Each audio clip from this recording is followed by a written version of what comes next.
Big Boss Malayalam season 7 promo അപ്ഡേറ്റുമായിട്ടാണ് വന്നിരിക്കുന്നത്.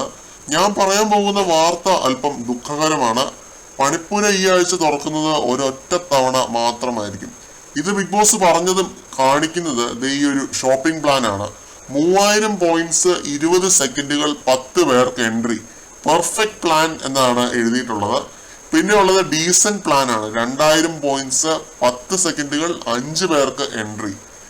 ഇത് ഡീസന്റ് പ്ലാൻ ആണ് കേട്ടോ. നോട്ട് അഡ്വൈസബിൾ പ്ലാൻ എന്ന് പറഞ്ഞ് എഴുതിയിട്ടുണ്ട് ഇതിന് താഴെ. 1000 പോയിന്റുകൾ, 5 സെക്കൻഡുകൾ, ഒരാൾക്ക് എൻട്രി. ഇത് കാണിച്ചതും പ്രോമോയില് പണിപ്പുരയുടെ വാതിക്കെ 7 പേര് നിൽക്കുന്നതായിട്ട് കാണിക്കുന്നുണ്ട്. എനിക്ക് തോന്നുന്നു 10 പേരുടെ പ്ലാൻ ആയിരിക്കും അവര് സെലക്ട് ചെയ്തിട്ടുണ്ടാവുക. ഇത് കാണിച്ചതിന് ശേഷം കാണിക്കുന്നത് നമ്മുടെ വീക്ക്ലി ടാസ്കിന്റെ ആദ്യത്തെ ഗെയിം ആണെന്ന് തോന്നുന്നു. ആക്ടിവിറ്റി ഏരിയയിൽ ടീം എ, ടീം ബി എന്നൊക്കെ പറഞ്ഞ് ഓരോ ഫുഡ് ഐറ്റംസ് ടേബിളിൽ ഇങ്ങനെ വെച്ചിട്ടുണ്ട്.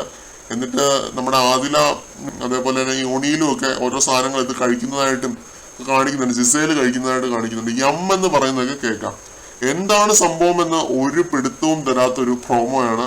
കണ്ടു തന്നെ അറിയാം എന്താണ് സംഭവം എന്നുള്ളത്. നാളത്തെ ലൈവിനായിട്ടും എപ്പിസോഡിനായിട്ടും ഒക്കെ നമുക്ക് കാത്തിരിക്കാം. കൂടുതൽ വീഡിയോകളുമായിട്ട് നമുക്ക് വീണ്ടും കാണാം.